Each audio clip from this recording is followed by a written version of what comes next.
we'd like to be part of a new clarion call, a new kind of wake-up call that gets issued. And one of the things we'd like that call to say, we borrow a piece of this from the movie Network, which many of you may have seen a long time ago. Yeah. But one of the things that we would like this clarion call to say is, wake up, Washington. We've had enough, and we're not going to take it anymore. Wake up, Congress. We've had enough, and we're not going to take it anymore. Say that with me, will you? Wake up, Congress. Congress. Say it a little louder. Wake up, Congress. We've had enough, and we're not going to take it anymore. Pull up the window. Because the truth of the matter is, we don't have to. And one of the things that we're going to talk about today is why we don't have to. The power that we have, the uniqueness that we have, the vision that we have as generations of people. So remember, wake up, Washington. We're not going to take it anymore. And the truth of the matter is, we are living in one of those most challenging times. Now, I know that everyone who has ever lived feels like the time that they live in is one of those most challenging times. But truly, the issues that are at stake today are really so enormous. With scientific and technological revolutions that are happening at a frequency that's astounding.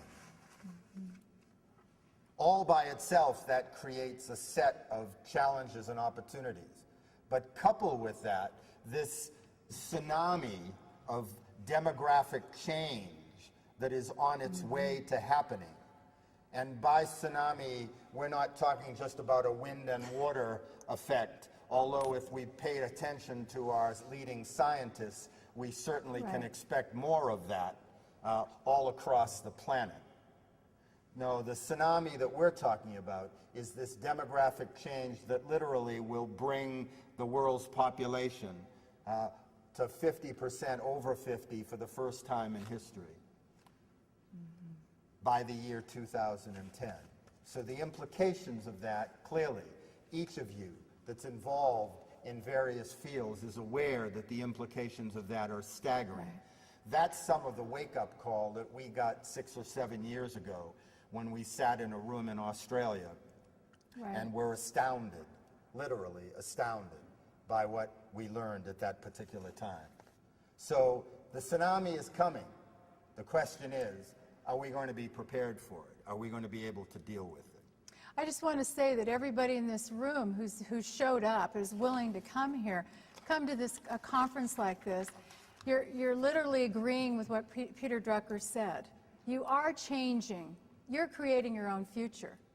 And you're creating the highest and best possibility. Already I'm hearing that. And just from your presence in a place like this, you're taking your own future in your own hands. But the fact of the matter is, there is no aspect of life as we know it. With increasing longevity rates, declining birth rates, declining workforce rates, tax bases are shrinking.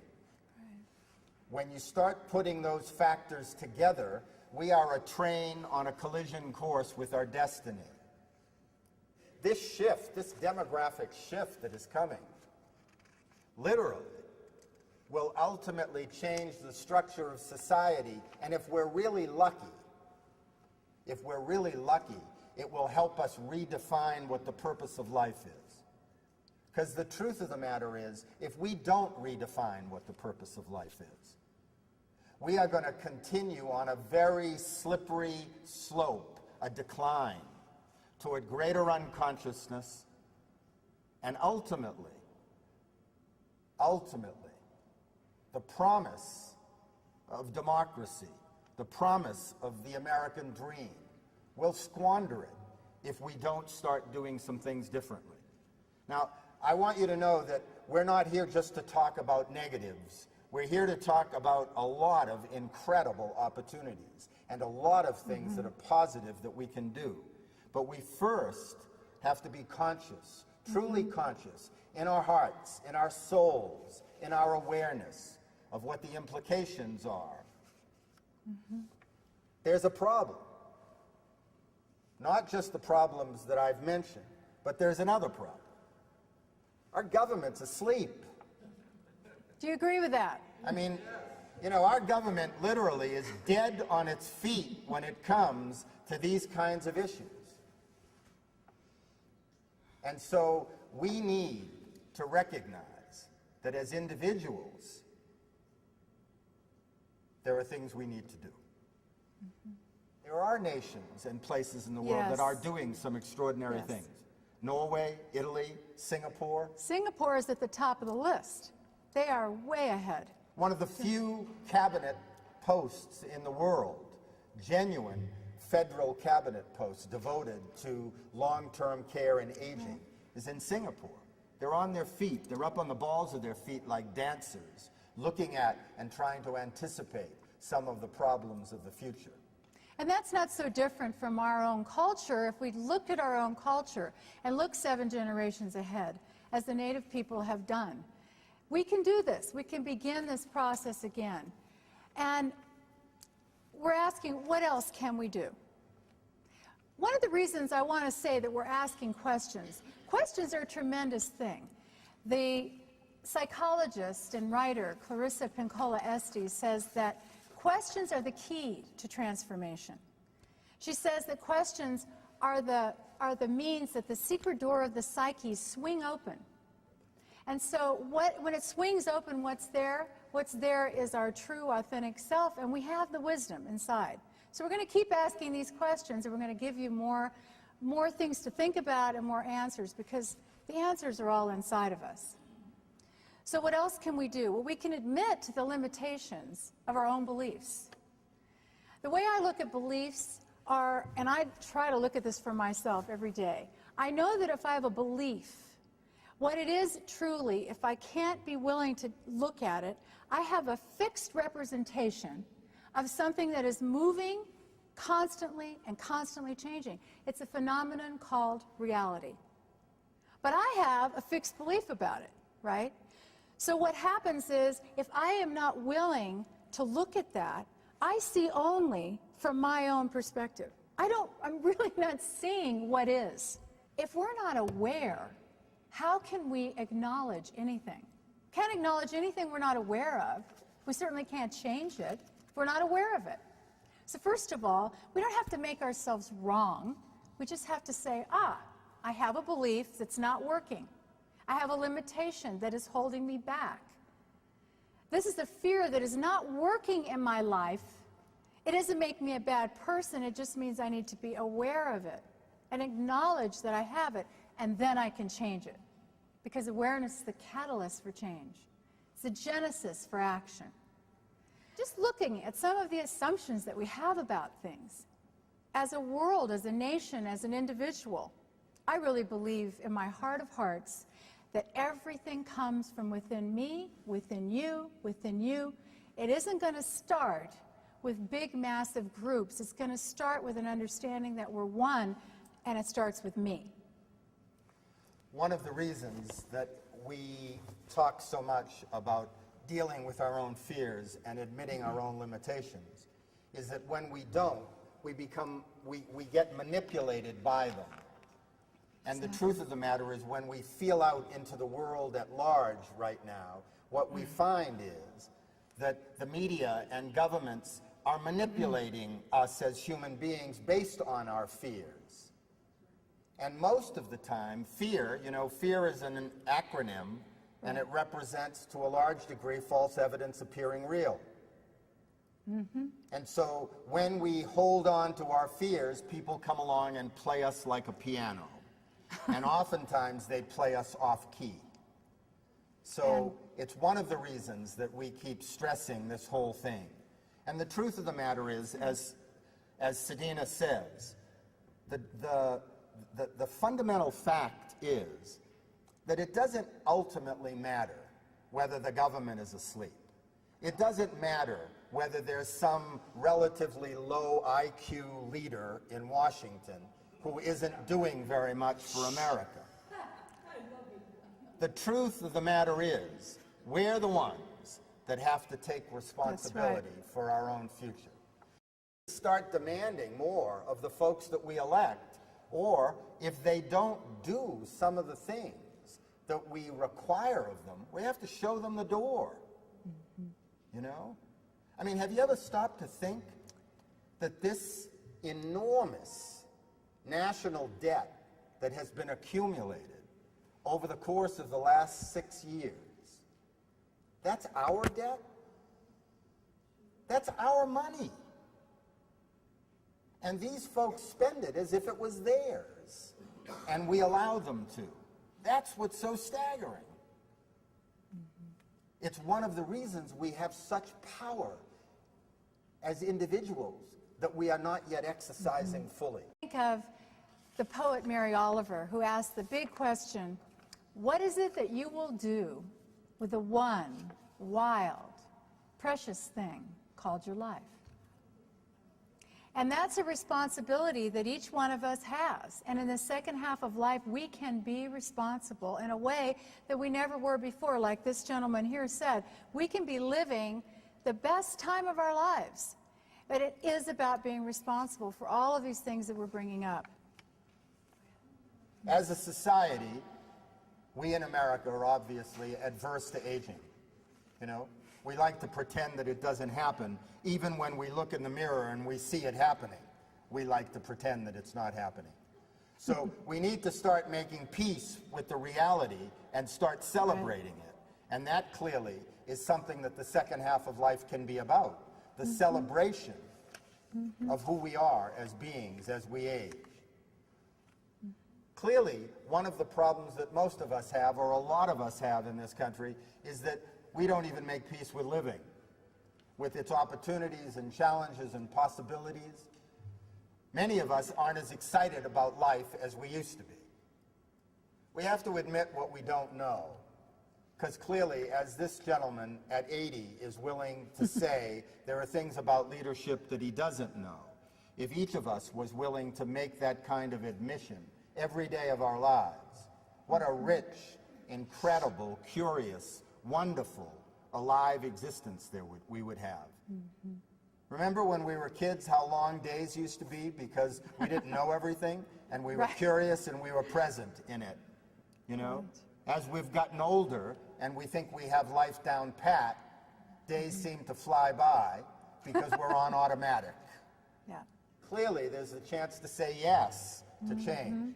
One of our books, Say Yes to Change, is all about some of the strategies that we as individuals and organizations can use. Like smiling, yes has an incredible power to it. Say it. Say yes. Yes. Yes. Say it loud. Yes. Yes. Say it one more time and then close your eyes. Yes. Yes. What do you feel inside of yourself when you say yes? Good. Powerful. Nice. Open. You feel uplifted. Say no. No. No. No. No. No. No. What do you feel Feel when that? you say no? Down. Close. Now, sometimes you have to say no. Boundaries can be excellent. And sometimes we need to be able to set good boundaries. Sometimes no is yes. You know? We're not talking about that. But at the same time, we have become a culture of no rather than a culture of yes. And yet the thing that makes America great, the thing that makes America extraordinary, it has always been a nation that looks to the future and has hope and optimism about possibilities. For the first time in history, we are living in a land of no instead of a land of yes, and we have to change that. It's one of the ways that we will get to the next stage of our own consciousness, to the next stage of our evolution. So, how do we know that individuals make a difference? Because when you look at the history of any movement, that's what you find. Look at the anti-war movement, look at the environmental movement, look at the movement to decrease nuclear weapons, look at the civil rights movement, look at the human rights movement, look at the animal rights movement. Where does it begin? With a couple of people who have a consciousness that starts a process. And then eventually that process takes hold in enough people to begin to make a difference. Rachel Carson writes a book about DDT, and an environmental movement is launched. Right. Rosa Parks, you know all the stories. I don't have to reiterate them, but that's where it begins. But we can't forget that. Throughout history, no matter what monarchies, no matter what oligarchies or dictatorships have wanted, no matter how much punishment they have visited on populations, eventually the will to love, the will to live, the will to hope has been greater than that. And that's what we need to remember as we look toward the future of what conscious aging can be all about. Because with conscious aging, with the willingness to wake up, with the willingness to live each day with greater awareness and commitment and understanding, everything becomes possible. That's why we are such a powerful group of human beings. And we don't have to be lulled into sleep and to fear and isolation and all of that separation that is the model for society. We really don't have to. We can say no to that and say yes to who we are as individuals and to this incredible time of our lives. Our generation and our parents' generation have literally been the major movers and shakers in this world. We have influenced the world.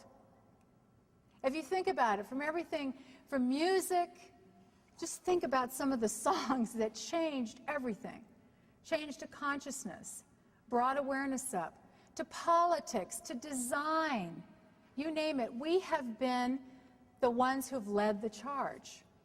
Now it's time for us to just deal with the fact that we indeed are aging, and now how are we going to age wisely and well and create a great second half of life? Here's some people who have done that, for instance, that we know. Alfred Hitchcock directed Frenzy at 73. Martha Graham choreographed Maple Leaf Rag at 96. I would have loved to have seen that. Toni Morrison was awarded the Nobel Prize for Literature at 62. Lionel Hampton was still performing at 80. I.M. Pei designed the Rock and Roll Hall of Fame at 78. Agatha Christie oversaw the making of The Murder on the Orient Express at 84. Eleanor Roosevelt wrote her autobiography at 78. Nelson Mandela became president of South Africa at 75. And those are just a few. So these are some models, and each one of us can be a model for this change. We have someone in our lives that looks up to us, and we can share those gifts. That's our legacy, our give back. And as George said, stop spending our time on things that really we can't take with us. We can't. What can we take with us? We can take the values that we have, the precious time with people we love, and the wonderful feeling of changing things for the better. We can stand tall and drop the doubts and insufficiencies and look to a time of life that is good and rich and share that with the younger generation that, quite frankly, really needs our help. And the interesting thing is that when we are out of touch with ourselves, that's when we run the risk of being toyed with in one way or another. Yeah. You know, Carl Jung talks about the difference between believing and knowing. And unfortunately, we live in an age where a lot of us are forced to believe a lot of things, but because we don't live enough in the silence, because we don't take enough time with ourselves in the quiet to listen to our own wisdom, we can't tell the difference between believing and knowing.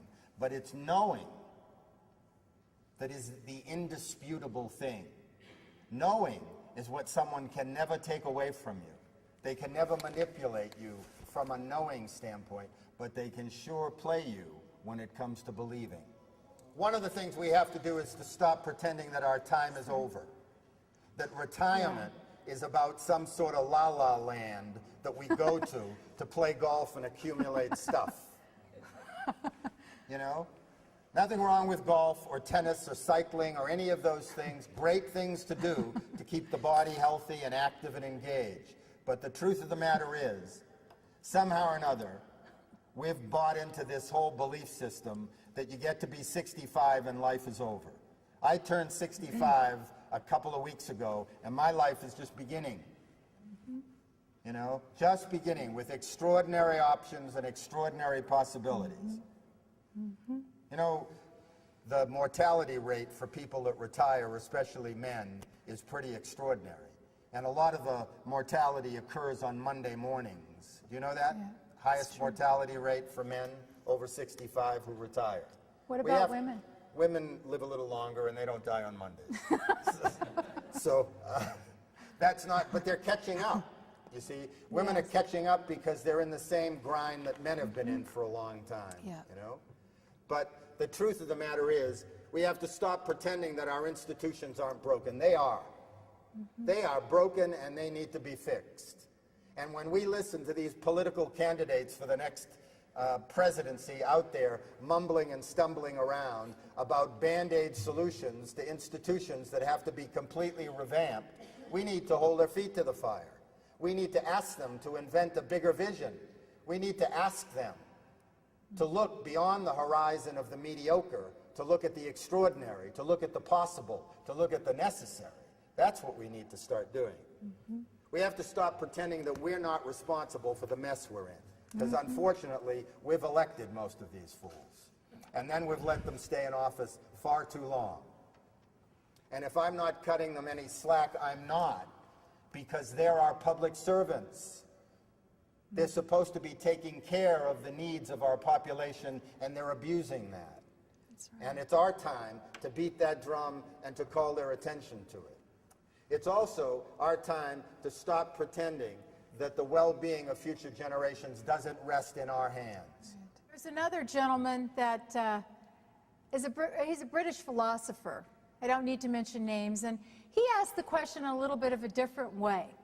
When you call him, his answering machine says, as you hear his answering machine, it says, "Who are you? And what do you want?"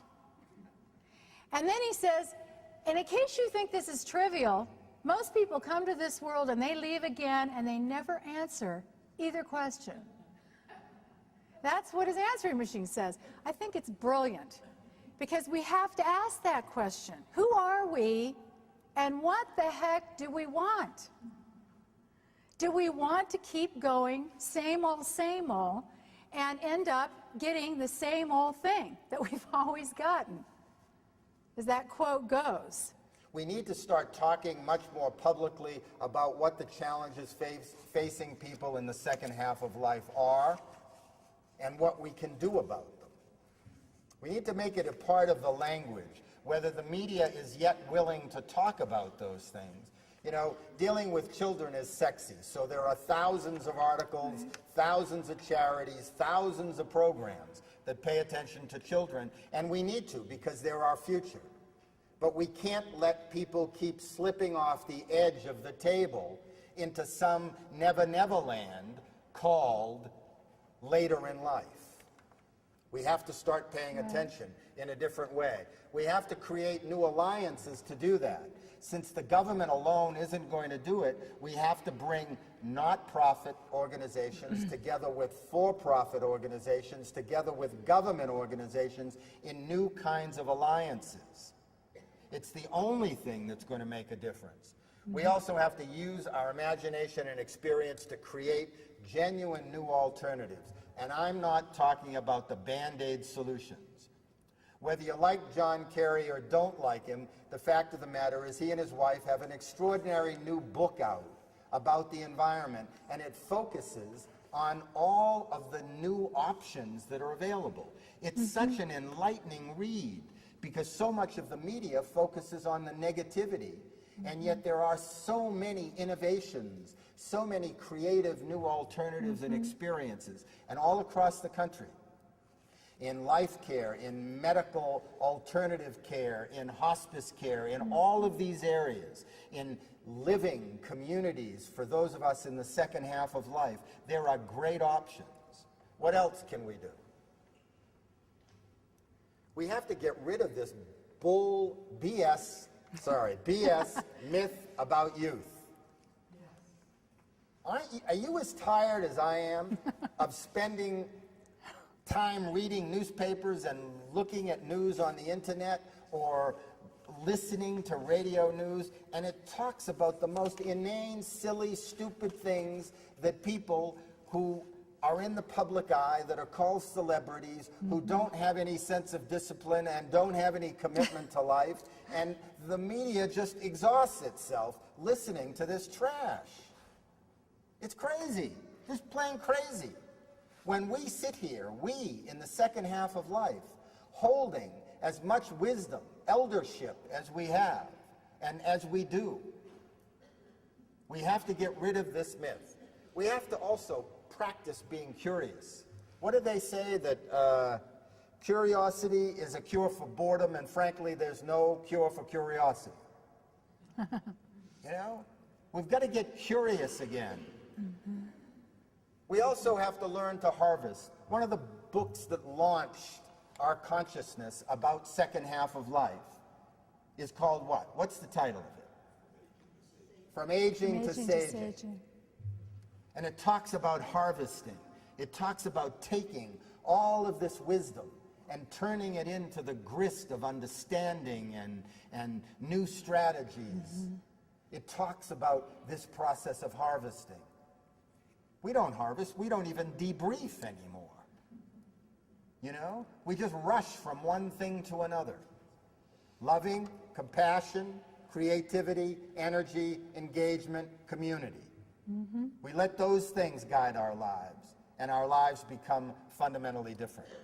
Society has created a model, I said before, of separation and isolation and all of these things, and sort of brought us towards independence, as if that's a great thing. The truth is, we are interdependent, we are interconnected, we are a unified whole. We really are one. And it's this unification that's the glue or the traction that's going to give us new purpose and meaning in our lives, if we can remember that.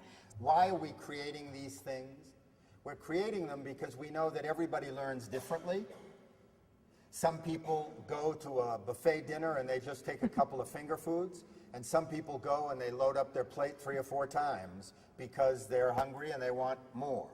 So we want to deliver messages about redefining what it means to live consciously and age wisely in the 21st century, and we're going to do it in a lot of different ways.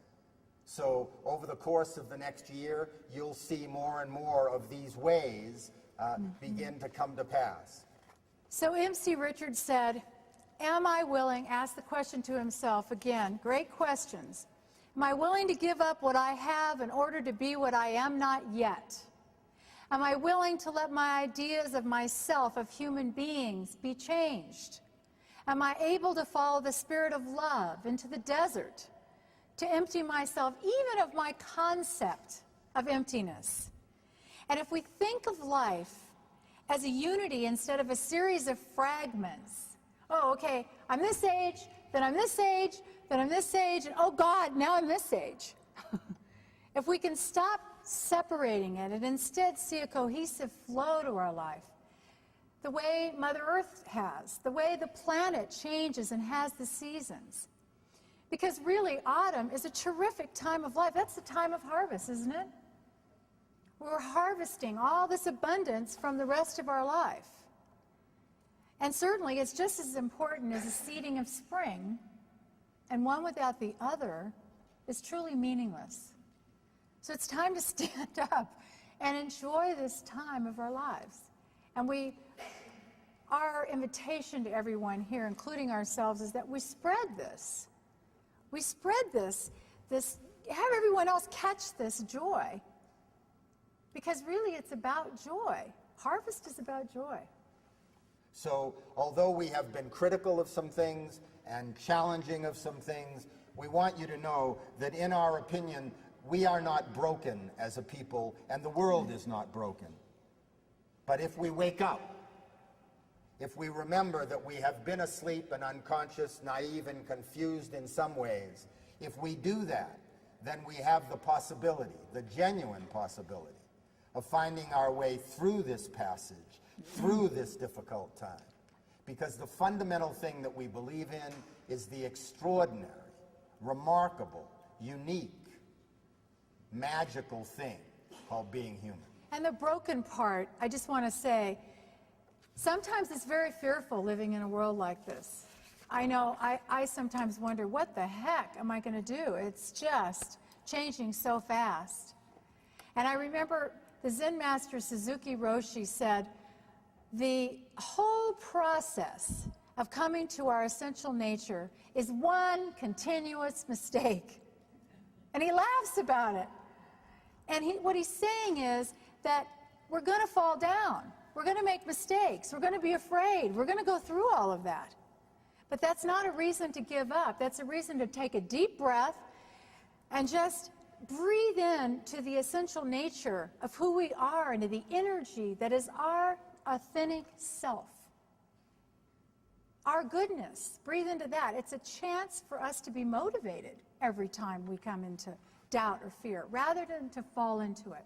Remember, Drucker, if you want to know the future, invent it. We have the opportunity. We have the possibility. We have the ability to invent our tomorrow. And our tomorrow, for those of us in the second half of life, can be extraordinary if we allow it to be. So go out there and make it happen. Thank you very, very much for being such a wonderful, attentive audience. Thank you. So we want to thank you for taking the time to watch some of the excerpts from our talk on conscious aging. And we want to just invite you, if you found that there's value there and information that touches you or triggers some thoughts, we are offering this special opportunity for you to get a signed copy of Do Not Go Quietly, our book that won 9 National Book Awards and that we're really proud of. And that will be at a 50% discount, and that as a special thank you for that, we're going to offer you the opportunity to have a free 30-minute coaching conversation with either Sadina or me, and you'll have a choice as to which you do. Yeah, and you can just go to agenation.com and you'll see a coaching slide and click on that and you'll get all the information. And we really look forward to hearing from you. Take good care. Blessings. Thank you.